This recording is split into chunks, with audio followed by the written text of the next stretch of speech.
कराची लियारी में इमारत गिरने से चंद लम्हे पहले की फुटेज सामने आ गई।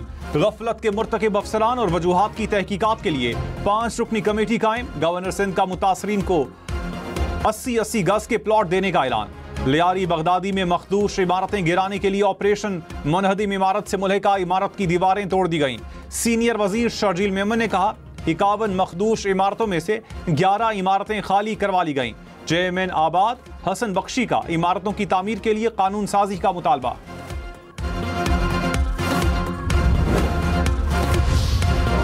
लियारी में मजीद 2 इमारतों को मखदूश करार देकर सील कर दिया गया। इमारतों में मौजूद 22 मकानात को खाली करा लिया गया। मखदूश करार दी गई इमारतें 5-5 मंजिला हैं।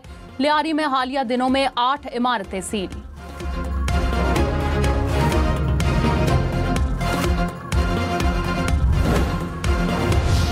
मानसून बारिशों का जोरदार स्पेल। लाहौर, रावलपिंडी, फैसलाबाद में मूसलाधार बारिश। गलियां और सड़कें पानी से भर गए।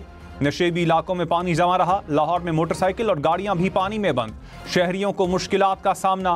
फैसलाबाद में घंटा घर के बाजार पानी में डूब गए। पंजाब में बारिशों के बायस मुख्तलिफ हादसात में 7 अफराद जाँ बहक, 7 जख्मी हो गए।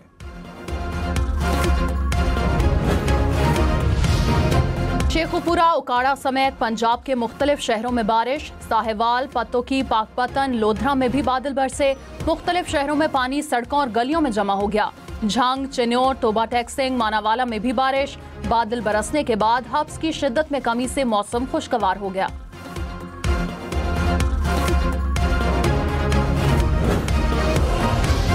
चेयरमैन पीटीआई बैरिस्टर गौहर ने कहा वजीर आजम ने पार्लियामेंट में मुसाफे के दौरान कहा बातचीत करनी चाहिए। हुकूमत संजीदा है तो पहले कोई मुस्बत इकदाम उठाए। बातचीत आगे बढ़ाने के लिए सख्तियां नहीं होनी चाहिए। बैरिस्टर गौहर की अडियाला जेल में बानी पीटीआई से मुलाकात। कहा 26 नवंबर से पहले बानी की रिहाई के करीब थे। मुज़ाकरात में पेशरफ्त होती तो बड़ा ब्रेक थ्रू होता। अफसोस के साथ के मामलात आगे नहीं चल सके। हमारी कोशिश है बानी और बुशरा बीबी की फौरी रिहाई हो।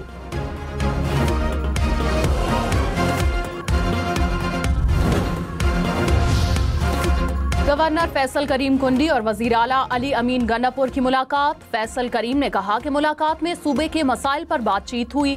मसाइल के हल के लिए हमेशा बातचीत का रास्ता अपनाना चाहिए। वफाकी वजीर अमीर मकाम भी मुलाकात में मौजूद थे। स्पीकर मलिक अहमद खान ने कहा हुकूमत और अपोजिशन को साथ बिठाने के लिए तैयार हूं। आइन और कानून के अंदर रहकर एहतजाज करना चाहिए। वजीर खजाना की तकरीर में हमेशा किताबें फाड़कर फेंकी जाती हैं। स्पीकर पर हमला करने की कोशिश की जाती है। क्या इजलास में बदनज़मी पर आवाज ना उठाई जाए? अपोजिशन अराकीन को आइन की खिलाफ वर्जी पर मुअत्तल किया। अपोजिशन के गैर जमहूरी रवैये को रोकना चाहता हूं। वफाकी हुकूमत की 5 लाख मेट्रिक टन चीनी दरामद करने की मंजूरी। नायब वजीर आजम इसहाक डार की ज़ेर सदारत इजलास में फैसला। चीनी की कीमतों के इस्तेहकाम के अज़म का यादा। वजीर आला पंजाब ने कहा पंजाब और दूसरे सूबों के इंफ्रास्ट्रक्चर में वाज़े फर्क है। पंजाब की हुकूमत आवाम की एक एक चीज को देख रही है। पंजाब में साफ पानी के लिए 50 अरब रुपए रखे गए हैं। मीलों लंबी पाइपलाइंस बिछाकर पानी फराहम करेंगे। वासा को पंजाब के तमाम शहरों में फंक्शनल करेंगे।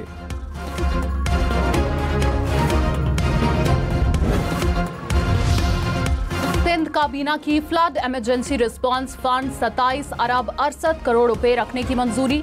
1.5 लाख से ज्यादा किसानों को फौरी रिलीफ दिया जाएगा। सिंध हुकूमत और वर्ल्ड बैंक की मुशावरत के बाद $98 मिलियन किसानों के लिए मुख्तस। 25 एकड़ तक ज़राई जमीन पर किसानों को रिलीफ दिया जाएगा।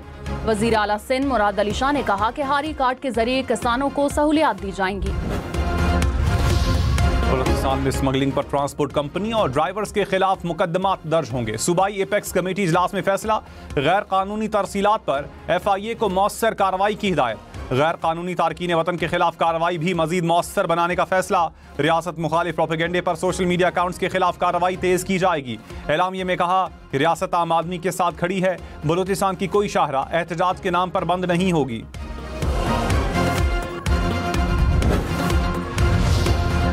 इस्लामाबाद की मकामी अदालत का पाकिस्तान में 27 यूट्यूब चैनल ब्लॉक करने का हुक्म। तहरीक इंसाफ, बानी PTI के यूट्यूब चैनल भी शामिल। अदालत ने फैसले में कहा रियासत मुखालिफ मवाद पर FIA ने 2 जून को इंक्वायरी शुरू की। पीका एक्ट के तहत मामला काबिल सजा जुर्म है।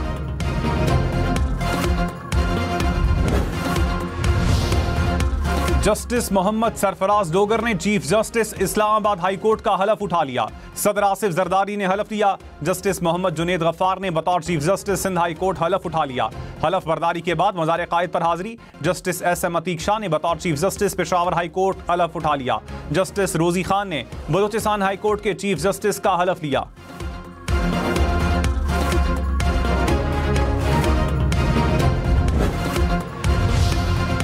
इलेक्शन कमीशन के खैबर पख्तूनख्वा में मखसूस नशिस्तों के एलामिये कलादम करार। पेशावर हाई कोर्ट ने मुस्लिम लीग नून की दरख्वास्त पर फैसला सुना दिया।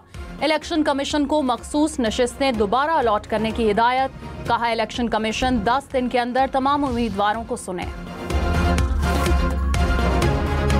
मुशीर इत्तलाफ खैबर पख्तूनख्वा बैरिस्टर सैफ ने कहा हुकूमत ने PTI के खात्मे के लिए हर हरबा इस्तेमाल किया मगर नाकाम रही। मखसूस नशिस्तें सिर्फ और सिर्फ PTI का हक हैं। मौलाना फजल रहमान और अपोजिशन जमातें अखलाकी जुर्रत दिखाएं और मखसूस नशिस्तें लेने से इनकार करें। सदर ANP एमल वली खान ने कहा कि मखसूस नशिस्तों में ANP को एक नशिस्त मिली, एक नशिस्त वापस लेने से निज़ाम ठीक होता है तो ले लें। अवामी नेशनल पार्टी में बकाव माल नहीं, 27वीं आईनी तरमीम की बातें सच नहीं, कौम को ट्रक की बत्ती के पीछे लगाया जा रहा है।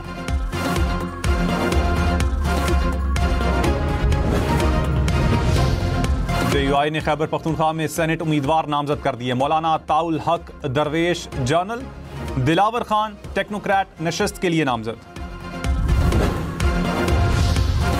वज़ीर आज़म शहबाज शरीफ से कारोबारी शख्सियात की मुलाकात। मईशत, बरामदात और कारोबारी मसाइल के हल पर मुशावरत। वज़ीर आज़म ने कहा कि मकामी वसाइल बरोकार लाते हुए पाकिस्तान को खुद कफील बनाना है। कारोबारी बरादरी की तजावीज़ को मुशावरती अमल का हिस्सा बनाएंगे। तरक्की का तवील सफ़र मेहनत से तय करना है।